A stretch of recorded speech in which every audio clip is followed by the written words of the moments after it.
Hello दोस्तों, आज हम कंपैरिजन करेंगे आईपीसी का चैप्टर नंबर 5 जो दुष्प्रेरण से संबंधित है एबेटमेंट से 107 से 120 तक। और इसका जो कंपैरिजन है चैप्टर नंबर 4 बीएनएस से रिलेटेड है।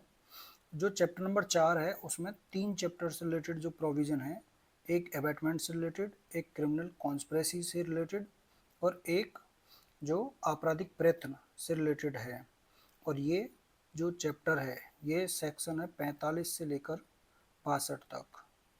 चैप्टर नंबर 4 इधर चैप्टर नंबर जो 5 है एबेटमेंट से रिलेटेड 107 से 120 तक सेक्शन। उसके बाद चैप्टर नंबर जो 5A है वो है कॉन्स्पिरेसी से रिलेटेड, जिसमें सेक्शन 120A से और 120B दो सेक्शन हैं। और उसके बाद चैप्टर नंबर 23 है जो सेक्शन 511 है से रिलेटेड है, आपराधिक प्रयत्न से संबंधित। तो ये 3 चैप्टर चैप्टर नंबर 4 में मर्ज हैं बीएनएस में। इससे पहले जो कल हमने पढ़ा था वो चैप्टर नंबर 3 बीएनएस 14 सेक्शन से लेकर 44 सेक्शन तक पढ़ा था। और इधर चैप्टर नंबर 4 जो कि जनरल एक्सेप्शन से रिलेटेड था 76 से लेकर 106 तक। यहाँ तक हम पढ़ चुके थे। तो हम सेक्शन को मार्जिनल में पढ़ रहे हैं और उसमें सेक्शन के अंतर्गत में क्या इसमें चेंजेस हुआ है वो पढ़ रहे हैं, और सेक्शन से कोरिलेशन इसका बीएनएस का पढ़ रहे हैं। तो इतना ही, और केस लॉ भी इसमें पढ़ रहे हैं।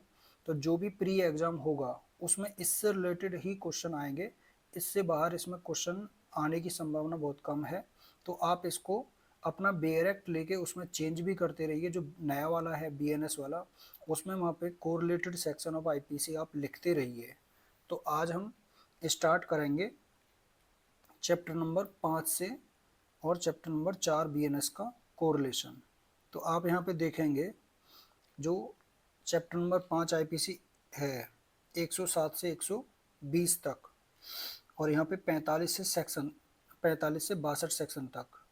तो इसमें जो 107 से 120 है वो कोरिलेट है इसमें 45 से लेके 60 तक। जो 61 और 62 सेक्शन है वो आपकी आपराधिक षड्यंत्र यानी क्रिमिनल कॉन्स्पिरेसी, और जो 62 है वो आपराधिक प्रयत्न यानी 511 से रिलेटेड है।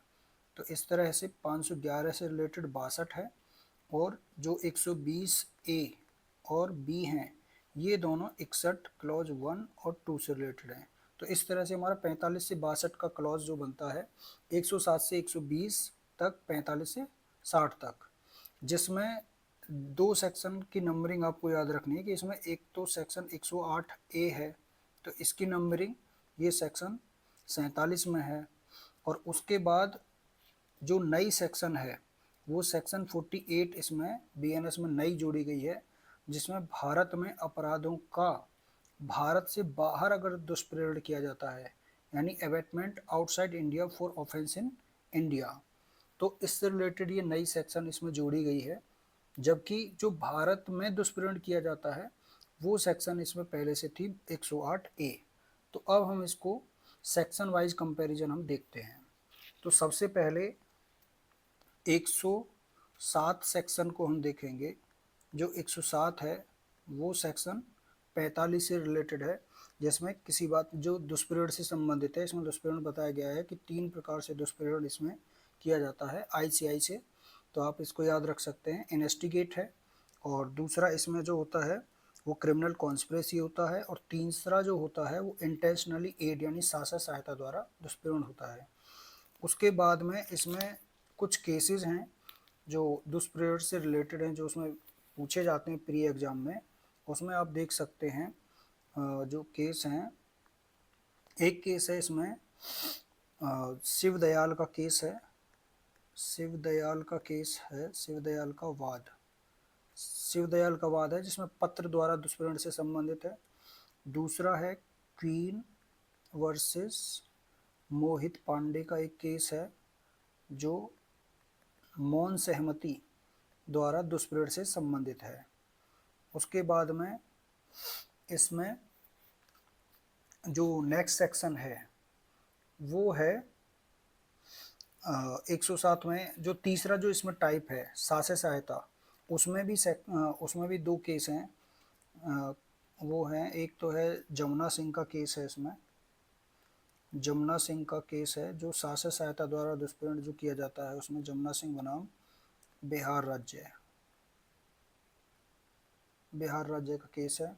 और एक है इसमें शासक सहायता द्वारा दुष्प्रेरण में एम्परर वर्सेस उमी का केस है, जिसमें पुरोहित शादी कराता है, शासक अवैध विवाह कराता है। तो ये इसमें केस हैं 107 में। और उसके बाद जो नेक्स्ट सेक्शन है कोरिलेशन में, वो है सेक्शन 108। इसमें दुष्प्रेरक की परिभाषा दी हुई है और ये सेक्शन कोरिलेट होगी सेक्शन नंबर 46 से। इसमें आपको क्या याद रखना है, इसमें 5 स्पष्टीकरण जो दिए हैं उनको आपको याद रखना है। और इनको कैसे याद रखना है, 5 एक्सप्लेनेशन इसमें दी हुई है 1 से 5 तक।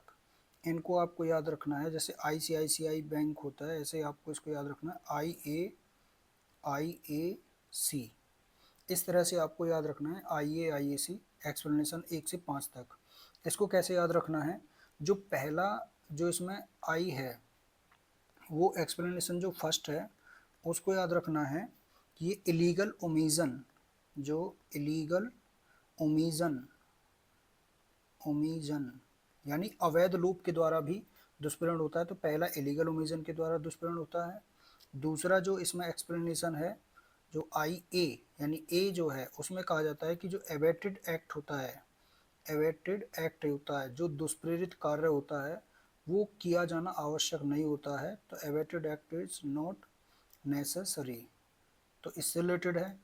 तीसरा IAI, तो तीसरा जो है वो कहता है इनोसेंट माध्यम से भी, मीडियम से भी, इनोसेंट माध्यम से एबेटमेंट।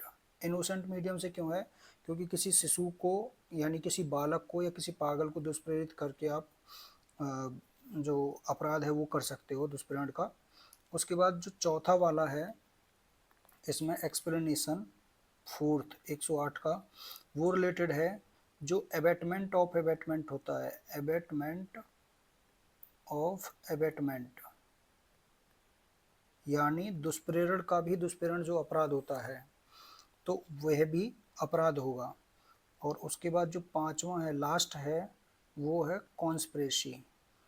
कॉन्स्पिरेसी कॉन्स्पिरेसी कॉन्स्पिरेसी के द्वारा जो दुष्प्रेरण होता है। तो ये 5 आपको एक्सप्लेनेशन आपको याद रखने हैं, IAC, ये इसका ट्रिक है। आप इस तरह से इनको याद रख सकते हैं। उसके बाद जो नेक्स्ट सेक्शन है वो है 108A ऑफ IPC, जो कि रिलेटेड हो जाएगी इसमें सेक्शन 47 से। 108A क्या कहती है, भारत से बाहर के अपराधों का भारत में दुष्प्रेरण, इससे रिलेटेड है। उसके बाद हमने ये पढ़ ही लिया सेक्शन 48, इधर 47 के बाद 48 इधर नई सेक्शन है कि भारत से बाहर दुष्प्रेरण किया जाता है। उसके बाद सेक्शन 109 से 120, इसको आप 49 से 60 तक ऐसे कोरिलेट कर सकते हैं, 109 से 120 और इधर 49 से 60। इसको कैसे पढ़ना है, जो 109 सेक्शन है इसको साथ में रखना है 115 और 116 के साथ, इसको पढ़ना है। क्योंकि जो 109 है इसमें दुष्प्रेरण के लिए दंड दिया जाता है जब वह कार्य, दुष्प्रेरित कार्य कर दिया जाता है, जबकि जो 115 और 116 जो पनिशमेंट करती हैं वो करती हैं कि जब कार्य नहीं किया जाता है तब उसके लिए दंड का प्रावधान करती हैं। तो 109 को 115 और 116 के साथ में आपको पढ़ना है। तो 109 में है दुष्प्रेरण का दंड, यदि दुष्प्रेरित कार्य उसके परिणाम स्वरूप किया जाए और उसके दंड के लिए कोई संहिता में प्रोविजन ना हो। तो 109 से रिलेटेड हो गया सेक्शन 49 ऑफ BNS। इस तरह से इसमें आप इलस्ट्रेशन देखेंगे, जो IPC में 109 में 3 इलस्ट्रेशन थे इससे पहले, दृष्टांत। इसमें जो पहला वाला दृष्टांत था अब वो BNS में नहीं है, अब BNS में 2 ही दृष्टांत हैं। तो जो पहला वाला दृष्टांत था वो हट गया है, जो सेक्शन 161 से रिलेटेड था IPC से, जो कि पहले से ही 161 से 165A तक पहले से ही रिपील्ड था IPC में, तो इसलिए इसको BNS में नहीं रखा गया है। उसके बाद सेक्शन आती है 50 BNS का, जो कि 110 सेक्शन है। 110 सेक्शन 50 से रिलेटेड है। 110 में दुष्प्रेरण का दंड है, जबकि दुष्प्रेरित व्यक्ति दुष्प्रेरक के आशय से भिन्न आशय से कार्य करता है। तो 110 को आप याद रख सकते हैं कि ये डिफरेंट इंटेंशन से रिलेटेड है। डिफरेंट इंटेंशन यानी दुष्प्रेरित जो व्यक्ति है, जो वो दुष्प्रेरक के आशय से भिन्न आशय से कार्य करता है। तो इस तरह से डिफरेंट इंटेंशन से रिलेटेड है। और उसके बाद जो सेक्शन 111 है, वो है सेक्शन 51 से रिलेटेड। 111 में है कि दुष्प्रेरक का दायित्व जब एक कार्य का दुष्प्रेरण किया जाता है और उससे भिन्न कार्य कर दिया जाता है। तो इसमें इसको 111 को याद रखेंगे, डिफरेंट एक्ट से रिलेटेड है, यानी जिस कार्य के लिए दुष्प्रेरण किया गया है उससे भिन्न कार्य कर दिया जाता है। 111। उसके बाद में सेक्शन 112 है। 112 दुष्प्रेरक कब दुष्प्रेरित कार्य के लिए और किए गए कार्य के लिए आकलित दंड से दंडनीय होता है, यानी abettor when liable to cumulative punishment for act abetted and for act done. ये धारा जो 51 है, 112 एक 52 से रिलेटेड है, लेकिन ये बताती है कि जो धारा 51 है और इधर धारा 111 के लिए ही बताया गया है कि उसके एडिशनल जो अगर वर्क कर दिया जाता है, तो 112 को आप याद रखेंगे, एडिशनल एक्ट जब कर दिया जाता है तो उसके लिए किस तरह से उसको दंडित किया जाएगा। उसके बाद जो नेक्स्ट सेक्शन है वो है सेक्शन नंबर 113, जो कि 53 से कोरिलेट है। 113 है दुष्प्रेरित कार्य से कारित उस प्रभाव के लिए दुष्प्रेरक का दायित्व जो दुष्प्रेरक द्वारा आश्रित से भिन्न होता है, यानी liability of abettor for an effect जो caused by act abetted different from that intended by abettor. यानी इसको आप याद रख सकते हो, प्रभाव के लिए जो दंड दिया जाता है, यानी इफेक्ट जो होगा उसका क्या होगा। जो दुष्प्रेरक के आशय से भिन्न आशय से कार्य किया जाता है तो उसके लिए इफेक्ट क्या होगा, उसका किस तरह से उसको पनिश किया जाएगा। उसके बाद जो नेक्स्ट है 114 सेक्शन 114, ये 54 से रिलेटेड है। इसमें अपराध किए जाते समय दुष्प्रेरक की उपस्थिति होती है, जो एबेटर होता है वो प्रेजेंट होता है घटनास्थल पर। उसके बाद जो नेक्स्ट सेक्शन है जो मैंने बताया था पनिशमेंट से रिलेटेड है, वो है 115 और 116। ये कोरिलेट हैं सेक्शन 55 और 56 से रिलेटेड। इसमें क्या है 115 116 में, 115 है जब मृत्युदंड या आजीवन कारावास से दंडनीय अपराध का दुष्प्रेरण किया जाता है, और जो 16 है 116 है यानी जो 56 है वो कहती है जो कारावास से दंडनीय अपराध का दुष्प्रेरण किया जाता है तब, और उस दुष्प्रेरण के परिणाम स्वरूप जो कार्य है वो नहीं किया जाता है तब दंड क्या दिया जाता है। तो इस तरह से इसमें दंड दिया जाता है। जो मृत्युदंड जो एक धारा 55 वाला है उसमें 2 प्रकार से दंड जो है उसमें दिया जाता है मृत्युदंड या आजीवन कारावास के लिए। पहला जब कार्य नहीं किया जाता है तो 7 वर्ष तक का इसमें पनिशमेंट होता है 115 में, आप इसको पढ़ सकते हैं। और यदि वह कार्य कर दिया जाए और उससे किसी को जो हार्ट होता है उपति होती है तो फिर उसको इसका डबल पनिशमेंट इसमें दे दिया जाता है, यानी 14 वर्ष, और साथ में फाइन भी होता है। इसी तरह से जो 116 सेक्शन है, जो 116 सेक्शन है यानी 56 जो सेक्शन है, इसमें आप देखेंगे कि यदि वह अपराध जो दुष्प्रेरण के परिणाम स्वरूप नहीं किया जाता है तब उसको 1/4 जो दंड है वो दिया जाता है। और यदि उससे किसी को दूसरा जो पार्ट है इसमें कि वो अगर कोई लोक सेवक होता है जिसका कार्य कोई अपराध किए जाने को निवारित करना यानी रोकना होता है, और उसके द्वारा यानी दुष्प्रेरक हो या दुष्प्रेरित व्यक्ति हो, कोई भी अगर वह लोक सेवक है तब उसको जो दंडित किया जाएगा वो इसका 1/2 भाग जो होता है इस तरह से। और इसमें जो दृष्टांत हैं वो 3 दृष्टांत हैं 56 में। लेकिन 116 में 4 दृष्टांत थे। इसमें भी जो पहला वाला दृष्टांत है जो 109 से रिलेटेड था, कोरिलेट था, या 49 से जो कोरिलेट था, वो दृष्टांत इसमें भी हटा दिया गया था। उसके बाद जो नेक्स्ट है वो सेक्शन 117 है, जो कि कोरिलेट है आपका 57 से। इसमें है कि जो पब्लिक होती है, यानी जो लोक साधारण द्वारा होता है, या 10 से अधिक व्यक्ति के द्वारा किसी अपराध किए जाने का दुष्प्रचार जब किया जाता है तो उसके लिए दंड है। और इसमें 117 में यहाँ पे 3 वर्ष का पनिशमेंट था, जिसको 57 में 7 वर्ष का पनिशमेंट कर दिया गया है, इस तरह से। उसके बाद जो नेक्स्ट सेक्शन है वो है 118, जिसमें बताया गया है 118, 119 और 120, इनको आप एक साथ पढ़ेंगे, 118, 119, 120 को। इनमें क्या है, जो 118 है ये कोरिलेट है 58 से। तो इसमें क्या है, मृत्युदंड या आजीवन कारावास से जो दंडनीय अपराध करने की परिकल्पना को छिपाना, ये है। और जो 119 है इसके पनिशमेंट इतने महत्वपूर्ण नहीं है, तो आप बस सेक्शन याद रख लेना।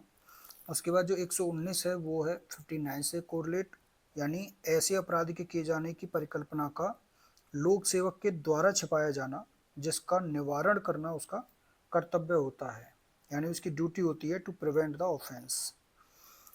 उसके बाद जो सेक्शन 120 है वो सेक्शन कोरिलेट है 60 से, यानी कारावास से दंडनीय अपराध करने की परिकल्पना को छिपाना, कंसील करना, design to commit offence punishable with imprisonment.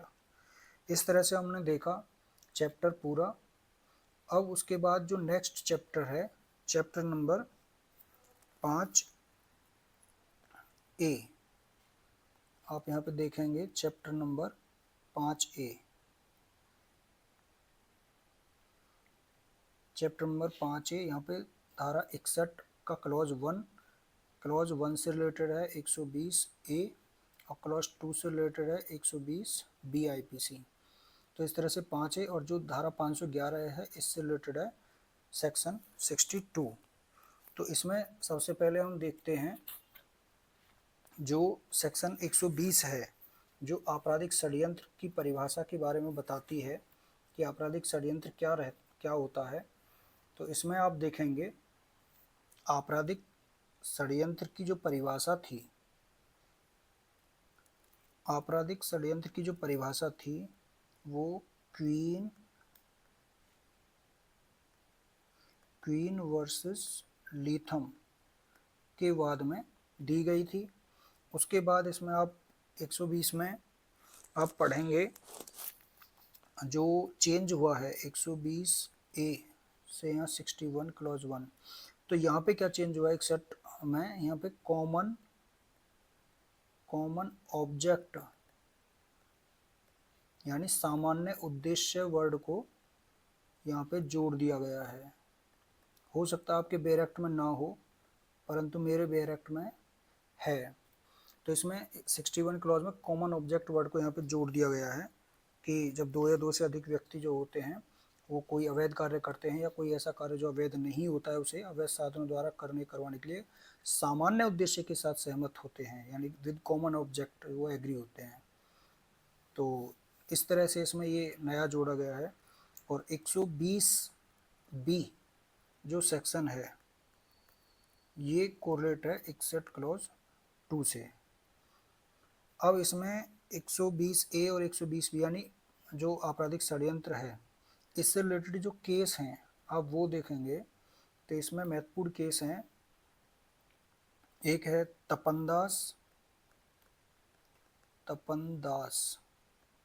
तपनदास versus Bombay राज्य, ये है 1956 सुप्रीम कोर्ट का केस है। दूसरा है इसमें वी.डी. सावरकर का case, VD. Savarkar case versus जो महाराष्ट्र राज्य है, ये इसको नासिक षड्यंत्र केस भी कहते हैं। कौन सा है ये, नासिक षड्यंत्र केस इसको कहा जाता है। उसके बाद में इसमें जो केस है नेक्स्ट है वो है केहर सिंह का केस है, केहर सिंह वर्सेस दिल्ली प्रशासन का केस है, दिल्ली प्रशासन का केस है। उसके बाद जो नेक्स्ट केस है इसमें तमिलनाडु वर्सेस नलिनी का केस है। ये कहलाता है राजीव गांधी हत्याकांड केस। उसके बाद में जो नेक्स्ट केस है इसमें वो है व्हीट चर्च का केस, 1871 का है। और उसके बाद जो नेक्स्ट केस है इसमें वो है कुलदीप सिंह वर्सेस राजस्थान राज्य। ये है 2000 का केस, सुप्रीम कोर्ट। उसके बाद जो नेक्स्ट केस है वो है सीबीआई वर्सेस वीसी शुक्ला का केस, इसमें 1998 सुप्रीम कोर्ट का केस। उसके बाद में कुछ लेटेस्ट केस भी इसमें हैं, जैसे आप पढ़ेंगे प्रवीण एंड सोनू वर्सेस हरियाणा राज्य, 2021 का केस है इसमें, जो आपराधिक षड्यंत्र से संबंधित है। और एक और केस है इसमें जो लेटेस्ट है, देवेंद्र सिंह वर्सेस उत्तराखंड राज्य, 2022 सुप्रीम कोर्ट। एक ये केस है इससे रिलेटेड। ये सब केस हम डिटेल में तब पढ़ेंगे जब हम एक एक सेक्शन को डिटेल में पढ़ेंगे, तब ये केस हम पढ़ेंगे। प्री के हिसाब से ये केस पूछे जा सकते हैं, आप इनके नाम इसको पढ़ लेना कि कौन सा केस किस रिलेटेड सेक्शन से रिलेटेड है। उसके बाद जो हम नेक्स्ट इसमें सेक्शन है वो है आपराधिक षड्यंत्र की आपराधिक प्रयत्न की, जो सेक्शन है 511। इसमें नेक्स्ट सेक्शन 511 और इधर बीएनएस सेक्शन 62। ये है आपराधिक प्रयत्न से संबंधित, यानी आजीवन कारावास या अन्य कारावास से दंडनीय अपराधों को करने के प्रयत्न के लिए दंड। तो इसमें कितना दंड दिया जाता है? आजीवन कारावास का आधा, या जो दीर्घतम अवधि होती है उस अपराध की, तो उस दीर्घतम अवधि का भी आधा या फिर दोनों से दंडित किया जा सकता है। इस तरह से है। इसमें 511 से रिलेटेड भी कुछ केस हैं जो आपराधिक प्रयत्न से संबंधित हैं।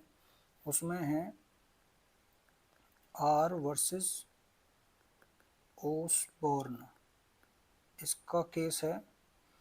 उसके बाद आर वर्सेस स्पाइसर का केस है इसमें, जो 511 से रिलेटेड है आपराधिक प्रयत्न से।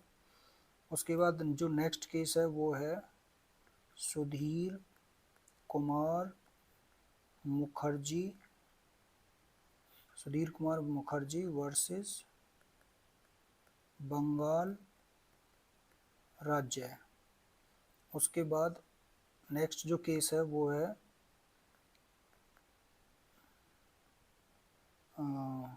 महाराष्ट्र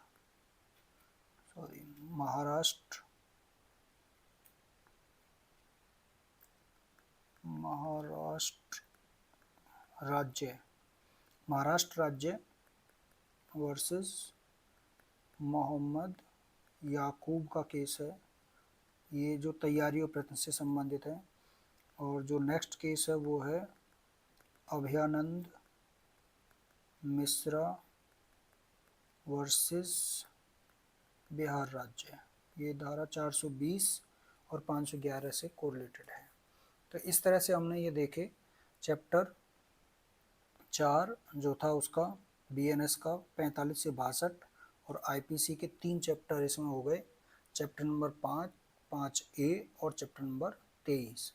अब जो बीएनएस में नया चैप्टर आता है वो है चैप्टर नंबर 5, जो कि नया जोड़ा गया है, जिसमें महिला और बालकों के विरुद्ध अपराधों के संबंध में प्रावधान किया गया है।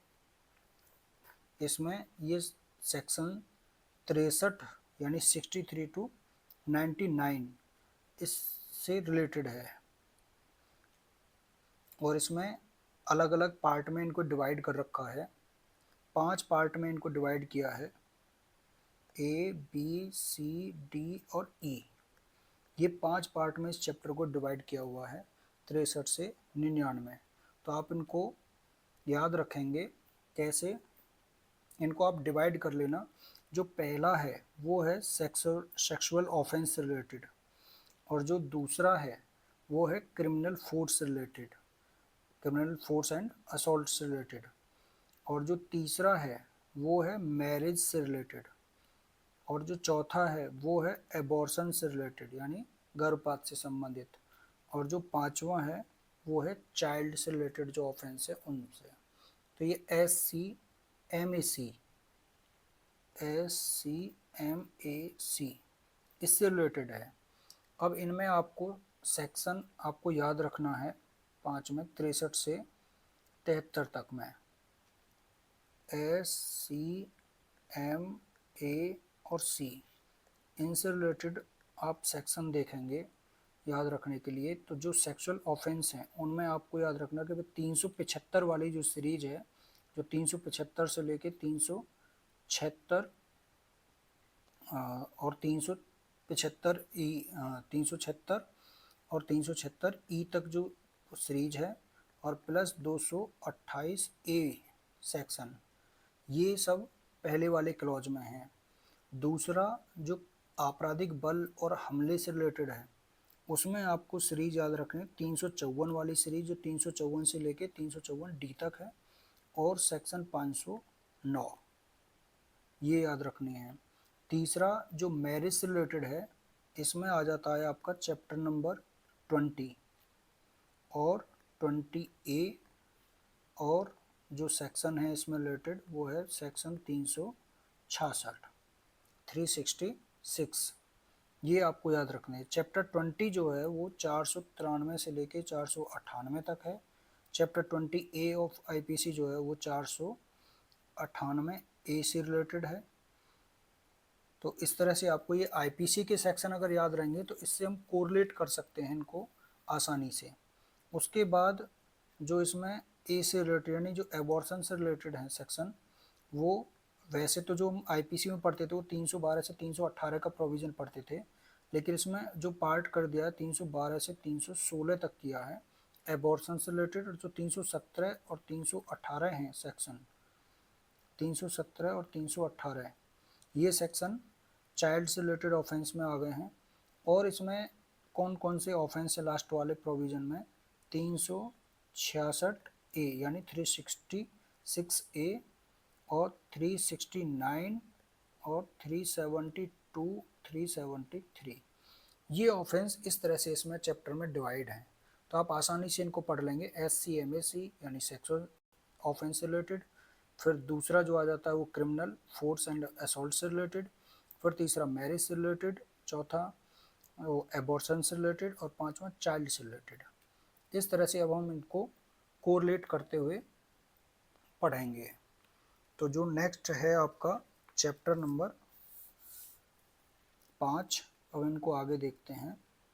पहला है इसमें सेक्सुअल ऑफेंस 63 to 73। इसमें 63 to 71 में हम देखेंगे यहाँ पे 63 to 71 तक ये है चैप्टर नंबर 16 में से ही लिए गए हैं। जो मानव शरीर के विरुद्ध जो अपराध था, जो पहले 299 से 373 था IPC में, उसी में से ये सेक्शन ली गई हैं चैप्टर 16 में से 375 से लेकर 376E तक। और इसमें 63 जो सेक्शन, अब यहाँ से हम कोरिलेट करेंगे कि जो सेक्शन 375 था वो है BNS का 63 सेक्शन से कोरिलेट, जिसमें रेप की डेफिनेशन दी गई है। इसमें जो चेंजेस है आप देखेंगे कि इसमें परिभाषा में आप देखेंगे कि जो महिला स्त्री वर्ड था उसके स्थान पे यहाँ पे महिला वर्ड का हिंदी में चेंज हुआ है। बाकी उसमें ऐसा कुछ नहीं है, इंग्लिश में कोई चेंज नहीं है, बस हिंदी में इनको चेंज कर दिया है। और उसके बाद जो 375 का जो एक्सेप्शन था 2, वो हमने इसमें पढ़ा था। इसमें आता है कि पत्नी की उम्र कितनी होनी चाहिए, तो उसमें 18 वर्ष। ये केस है एक independent independent thought versus union of India 2017 supreme court. इस केस के बाद में इसमें 15 से 18 किया गया था, तो बीएनएस में इसको 18 अब रखा गया है। तो इस तरह से हमने देखा। उसके बाद 375 जो 63 से कोरिलेट हुई, उसके बाद सेक्शन 376 का जो क्लॉज 1 और क्लॉज 2 है, ये दोनों रिलेटेड हैं 64 से। इसमें कोई चेंज नहीं है। रेप के लिए पनिशमेंट है कि 10 साल से लेकर आजीवन कारावास तक इसमें पनिशमेंट होता है। और उसके बाद में 376 क्लॉज जो 3 है, 376 क्लॉज 3 और क्लॉज 3 के बाद में क्लॉज 3 जो था जिसमें 16 वर्ष से कम आयु की लड़की के साथ में जो रेप होता है वो, और 376 ए बी जिसमें 12 वर्ष से कम आयु की लड़की के साथ में रेप होता है तब। तो इन दोनों को सेक्शन 65 में रखा गया है। तो इसमें कोई चेंज नहीं है। जो 16 वर्ष से कम आयु की लड़की के साथ रेप होता है तो 65 का क्लॉज 1 और इसमें 65 क्लॉज 2 इस तरह से आ गए। इसमें 365 1 में जो पनिशमेंट है वो 16 क्या कहते हैं, मतलब जो 20 साल से लेकर के आजीवन कारावास तक पनिशमेंट दिया जाता है और फाइन का। जबकि जो 12 वर्ष से कम आयु की लड़की के साथ रेप किया जाता है तो उसमें 20 वर्ष से आजीवन कारावास और फाइन या फिर मृत्युदंड, इससे रिलेटेड जो है इसमें पनिशमेंट है। उसके बाद जो नेक्स्ट सेक्शन है वो आती है सेक्शन 376A। ये कोरिलेट है सेक्शन 66 से। इसमें हम देखेंगे कि जो 376A था, पीड़िता की मृत्यु या सतत विकृतशील दशा कारित करने के लिए दंड, यानी पनिशमेंट फॉर कॉजिंग डेथ और resulting in persistent vegetative state of victim, इससे रिलेटेड है इसमें ये सेक्शन। तो इसमें लगातार विकृतशील दशा की जगह पे यहाँ पे है सतत विकृतशील दशा कारित करने के लिए दंड। इसमें कुछ ऐसा नहीं जोड़ा गया है। उसके बाद में जो नेक्स्ट सेक्शन है वो है 376B। ये 67 से कोरिलेट है, यानी पति द्वारा अपनी पत्नी के साथ पृथक्करण के दौरान मैथुन, यानी sexual intercourse bye husband upon his wife during separation. इसमें जो पनिशमेंट है वो 2 वर्ष से लेकर 7 वर्ष तक और फाइन। उसके बाद 376C आता है। ये 68 से कोरिलेट है, जिसमें प्राधिकार में किसी व्यक्ति द्वारा मैथुन किया जाता है, यानी sexual intercourse by a person in authority. उसके बाद 68 के बाद में आप यहाँ देखेंगे 69 जो सेक्शन है वो नई जोड़ी गई है बीएनएस में, जिसमें बताया गया है कि प्रवंचनापूर्ण साधनों के द्वारा प्रवंचनापूर्ण साधनों आदि का प्रयोग करके किसी के साथ मैथुन किया जाता है, यानी सेक्सुअल इंटरकोर्स किया जाता है by employing deceitful means. Deceitful means में क्या हो सकता है, किसी को एम्प्लॉयमेंट, किसी को प्रमोशन या फिर पहचान छिपाकर विवाह करने के लिए एबेटमेंट किया जाता है, या झूठा उसको वचन दिया जाता है, शादी का झांसा दिया जाता है, ये सब इसके साथ में है।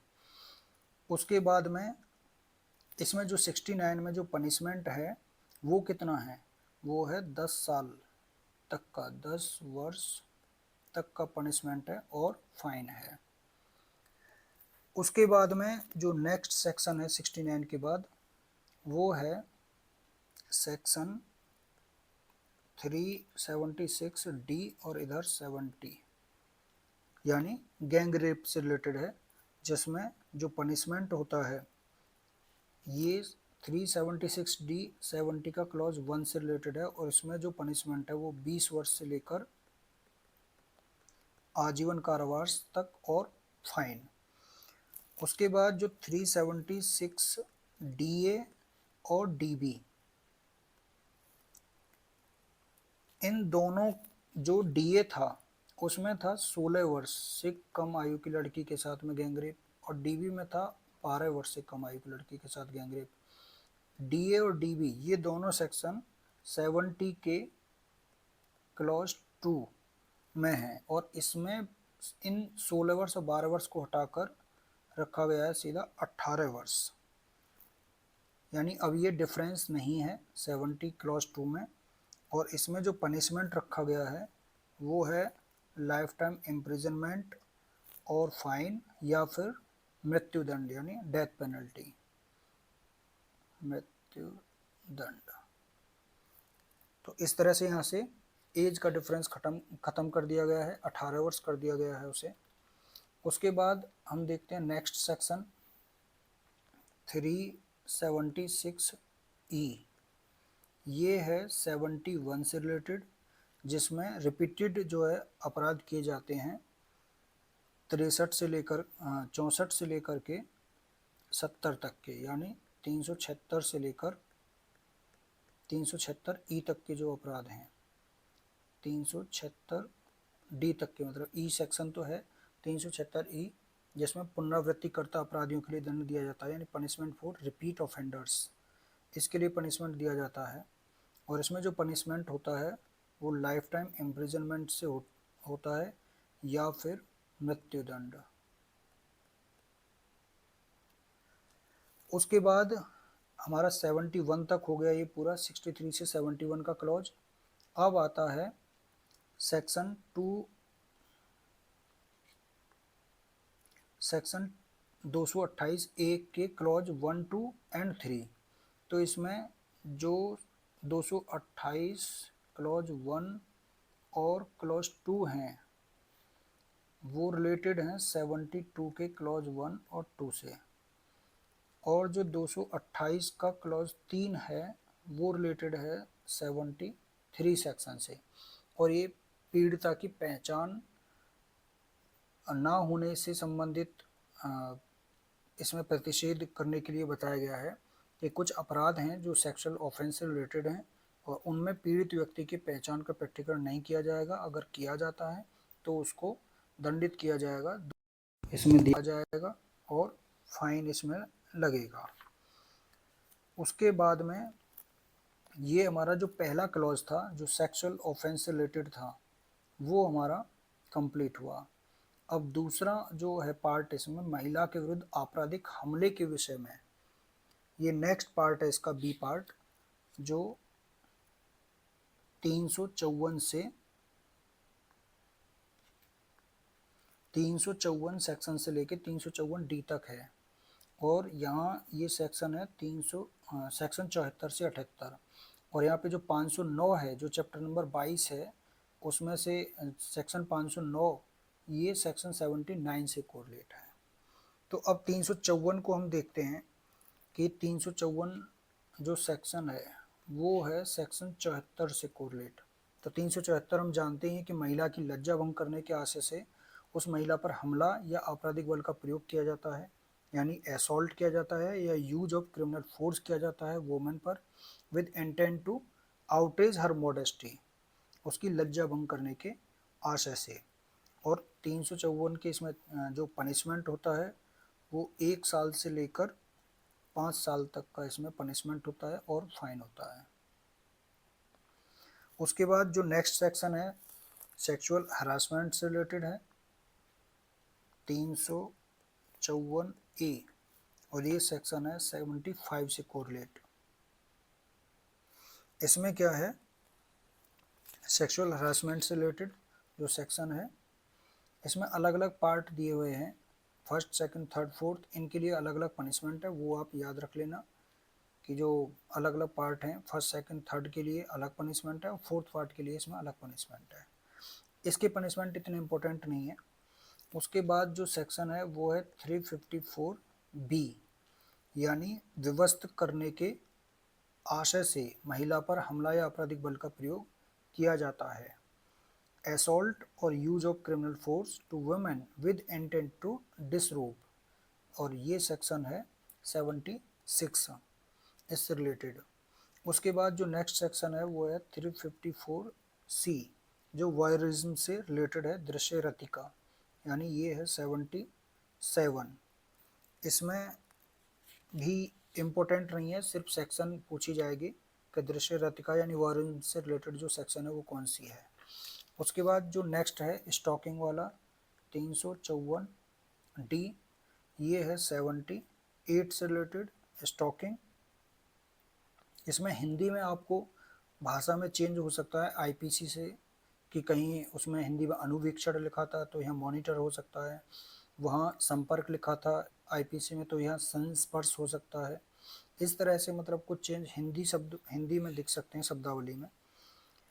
तो ये 74 से 78 वाला जो प्रोविज़न था वो ख़त्म होता है। उसके बाद जो 509 है सेक्शन, ये 79 से रिलेटेड है, जिसमें बताया गया है कि ऐसा कोई शब्द, अंग विक्षेप या कार्य जो किसी महिला की लज्जा का अनादर करने के लिए आशित है, यानी ऐसा कोई वर्ड या गेस्चर या एक्ट जो कि इंटेंडेड हो to insult modesty of a women, इससे रिलेटेड है। तो इसमें भी कोई खास वो नहीं है। इसमें जो पनिशमेंट आप याद रख सकते हो कि 509 में कितना पनिशमेंट है, तो वो 3 वर्ष तक का इसमें कारावास होता है, इम्प्रिजनमेंट होता है और फाइन होता है। उसके बाद आता है नेक्स्ट, जो इसमें सेक्शन है, पार्ट है नया, जो विवाह से रिलेटेड जो ऑफेंस हैं उनसे रिलेटेड है। ये है विवाह से संबंधित अपराध, जो कि 80 से लेकर 87 सेक्शन तक हैं इसमें है।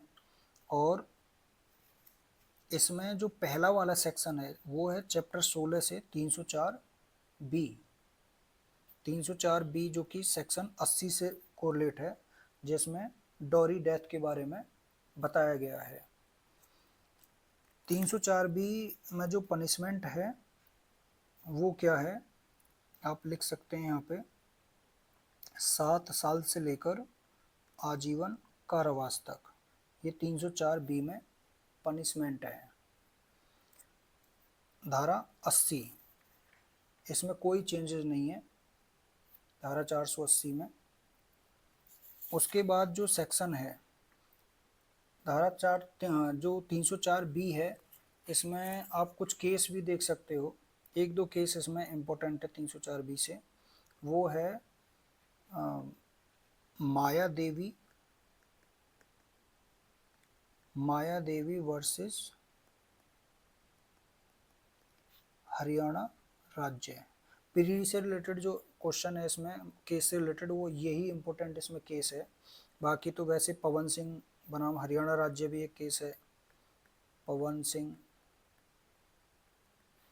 वर्सेस हरियाणा राज्य,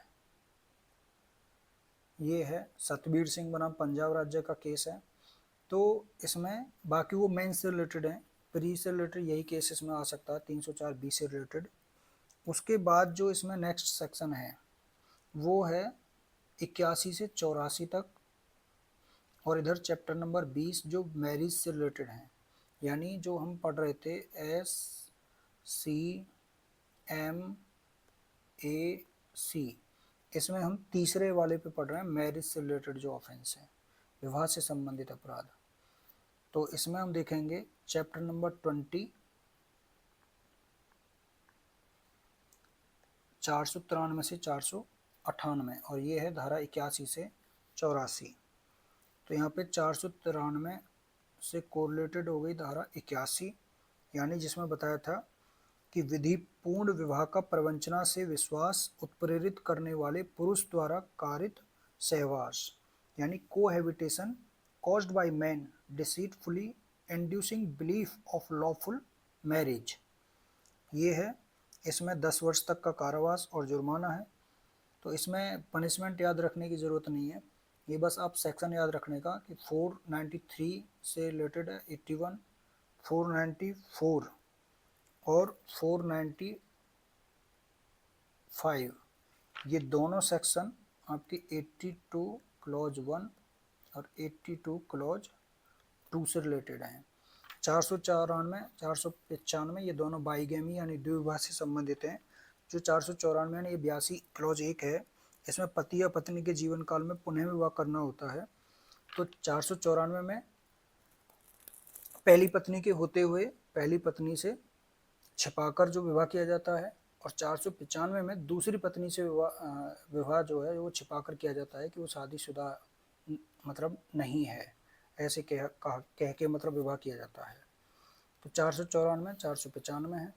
उसके बाद जो नेक्स्ट सेक्शन है 496, वो है 83 सेक्शन से रिलेटेड, जिसमें विधिपूर्ण विवाह के बिना कपटपूर्ण विवाह कर्म पूरा कर लेना, यानी marriage ceremony fraudulently gone through without lawful marriage, इससे रिलेटेड है। और उसके बाद जो नेक्स्ट है सेक्शन 497, ये आईपीसी में एडल्ट्री से रिलेटेड था, जो कि बीएनएस में अब नहीं है, और इससे रिलेटेड है Joseph cine versus union of India 2018 supreme court का केस, जिसमें सुप्रीम कोर्ट ने इसको असंवैधानिक घोषित किया था और इसको अब बीएनएस में नहीं रखा गया है।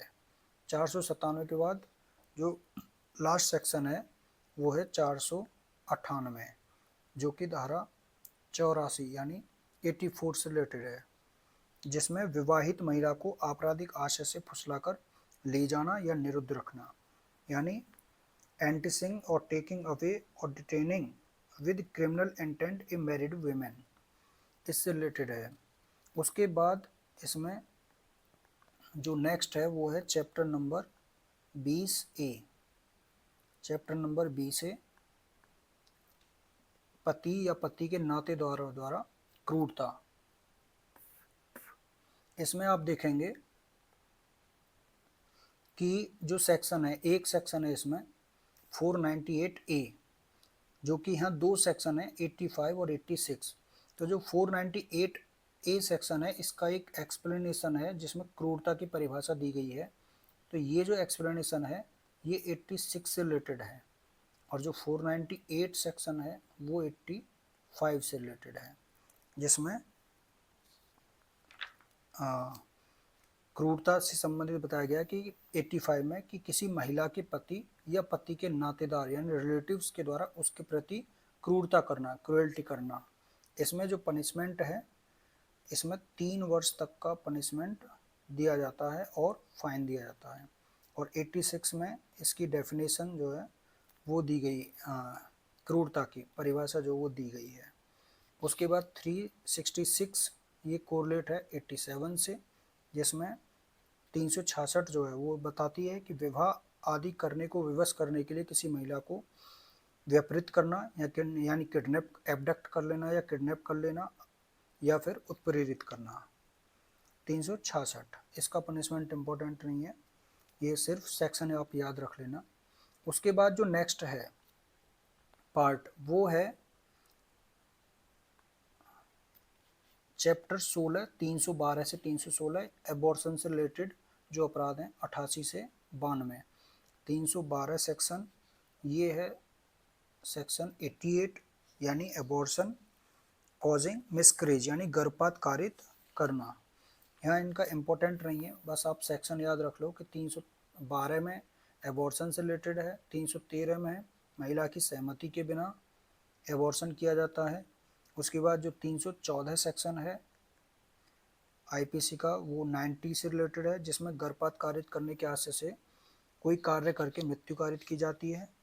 उसके बाद 315 सेक्शन 91 से रिलेटेड है, इसमें किसी बालक का जीवित पैदा होना रोकना या फिर जन्म के बाद उसकी मृत्यु कारित करने के आशय से कोई कार्य किया जाता है। तो 315 में बस हिंदी में चेंज है कि इसमें शिशु के स्थान पर बालक शब्द का प्रयोग किया गया है।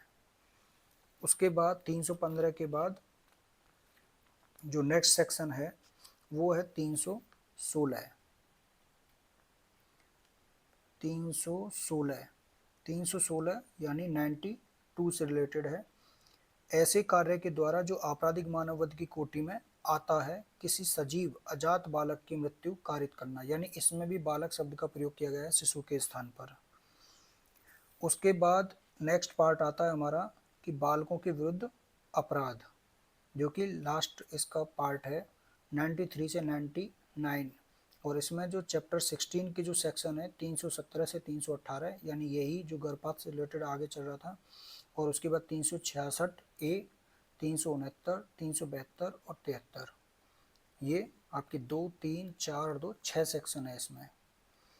और इधर 95 इसमें नई सेक्शन जोड़ी गई है। तो 317 जो सेक्शन है वो क्या है कि बालक के माता पिता, माता या पिता मतलब दोनों में से कोई भी, या फिर उसकी देखरेख करने वाला कोई व्यक्ति, उसके द्वारा 12 वर्ष, इसमें आप बालक की एज याद रखना कि 12 वर्ष से कम आयु के बालक का आरक्षित डाल दिया जाना या उसका परित्याग करना। आरक्षित डाल दिया जाना यानी उसका एक्सपोजर करना, या परित्याग करना यानी उसका एबंडनमेंट करना चाइल्ड का। उसके बाद में इसमें भी शिशु के स्थान पर बालक शब्द का प्रयोग किया गया है। उसके बाद सेक्शन 318 जो कि सेक्शन 94 से रिलेटेड है। 317 किससे रिलेटेड है? 93 से। 318 94 से, 94 से। और इसमें क्या है 318 में? मृत शरीर के गुप्त व्ययन द्वारा जन्म छिपाना यानी कंसीलमेंट करना बर्थ का, by secret disposal of dead body. इसमें भी शिशु शब्द के स्थान पर बालक शब्द का प्रयोग किया गया है हिंदी में। 94 के बाद नई सेक्शन है 95। इसमें है अपराध को कारित करने के लिए बालक को भाड़े पर लेना, नियोजित करना या नियुक्त करना। उसके बाद ये नई सेक्शन अंत्य स्थापित की गई है जिसमें उस व्यक्ति को जो ये अपराध करता है उसको जो पनिशमेंट मिलती है वो, क्योंकि नई सेक्शन है तो इसमें पनिशमेंट भी आप याद रख लेना। जो पनिशमेंट है 95 में वो 3 वर्ष से लेकर 10 वर्ष तक का पनिशमेंट है। और यदि वह अपराध कारित कर दिया जाता है यानी यहाँ तो भाड़े पर लेना है, नियोजित करना है या फिर उसको नियुक्त करना है, लेकिन अगर उस नियुक्त करने के बाद या उसके बाद ये अपराध कर दिया जाता है तो पनिशमेंट फिर इसका बढ़ जाता है। और पनिशमेंट इसका, यदि वह अपराध कर दिया जाता है तो जो अपराध किया जाता है उस अपराध के लिए भी जो बंधन दंड है उसके लिए भी उसको दंडित किया जाएगा। और लास्ट सेक्शन है 300, लास्ट नहीं अभी 366 जिसमें प्रोक्योरमेंट, प्रोक्योरेशन ऑफ चाइल्ड यानी बालक का उपापन, उपापन मतलब खरीदना बालक का एक तरह से। और इसमें जो पहले शब्द था ये सेक्शन है 96 से रिलेटेड। और इसमें जो था पहले अप्राप्त व्यय, अप्राप्त व्यय लड़की शब्द का प्रयोग था, जबकि अब उसके स्थान पर इसको जेंडर वाइज कर दिया है कि अब इसमें बालक शब्द का प्रयोग किया गया है। अप्राप्त व्यय लड़की के स्थान पर बालक शब्द का प्रयोग किया गया है 366A में। उसके बाद में इसका पनिशमेंट इम्पोर्टेंट नहीं है इतना, बहुत ज़्यादा पनिशमेंट हो जाएगा अगर आप हर पनिशमेंट याद रखेंगे तो। बस जो इम्पोर्टेंट है या फिर कोई नई सेक्शन इसमें जोड़ी गई उसका पनिशमेंट आप याद रख लेना। हर सेक्शन का पनिशमेंट याद रखेंगे तो बहुत ज़्यादा हो जाएगा, फिर उतना भी याद नहीं रहेगा। उसके बाद जो नेक्स्ट सेक्शन है वो है 369। 369 सेक्शन है 97 से रिलेटेड, जिसमें इसमें एज बालक की याद रखना है कि 10 वर्ष से कम आयु के बालक के शरीर पर से चोरी करने के आशय से उसका व्यपहरण या अपहरण कर लेना, किडनैपिंग या एब्डक्शन उसका कर लेना। तो इसमें आयु याद रखनी है, कितने वर्ष से बालक, कितने वर्ष से कम आयु का बालक है? 10 वर्ष से कम आयु का बालक। और इसमें इसके बाद 97 के बाद में 98 यानी 372 98 से रिलेटेड है, और 373 99 से रिलेटेड है। यानी इसको हिंदी में याद रखेंगे तो 372, और 72 का मतलब है बेचना, बै से 72, बै से बेचना, यानी वेश्यावृत्ति आदि के प्रयोजन के लिए किसी बालक को बेचना। और यहाँ पे है कि मतलब selling child for purpose of prostitution etcetera. और यहाँ पे आप देखेंगे कि जो बालक शब्द है ये पहले अप्राप्त व्यय था, तो अप्राप्त व्यय हिंदी में अप्राप्त व्यय के स्थान पर क्या आ गया है? बालक शब्द का प्रयोग किया गया है। उसके बाद 373 सेक्शन है जो कि 99 से रिलेटेड है। इसमें बालक को खरीदना है, उसमें 72 में बेचना है तो 73 में खरीदना हो जाएगा। यानी buying child for purposes of prostitution etcetera, यानी वेश्यावृत्ति आदि के प्रयोजन के लिए बालक को खरीदना। यानी इसमें भी अप्राप्त व्यय के स्थान पर क्या हुआ है, बालक शब्द का प्रयोग हुआ है। तो इस तरह से हम देखेंगे इसमें जो 99 है इसमें पनिशमेंट भी चेंज हुई है। इसमें 99 में जो पहले पनिशमेंट था वो 10 वर्ष था, और जो प्रेजेंट में जो इसमें पनिशमेंट है वो 7 साल से लेकर 14 वर्ष तक का पनिशमेंट है और फाइन। तो इस तरह से इसमें पनिशमेंट भी चेंज हुआ है। तो ये हमारा यहाँ तक हो गया चैप्टर नंबर 5 तक। अब इससे आगे हम कल पढ़ेंगे इसमें चैप्टर नंबर 6 BNS का, जो कि इसमें कल्पेबल होमिसाइड यानी मानव शरीर पर प्रभाव डालने वाले अपराध से रिलेटेड है। तो इसको हम कल पढ़ेंगे। आज के लिए इतना ही। ओके, धन्यवाद।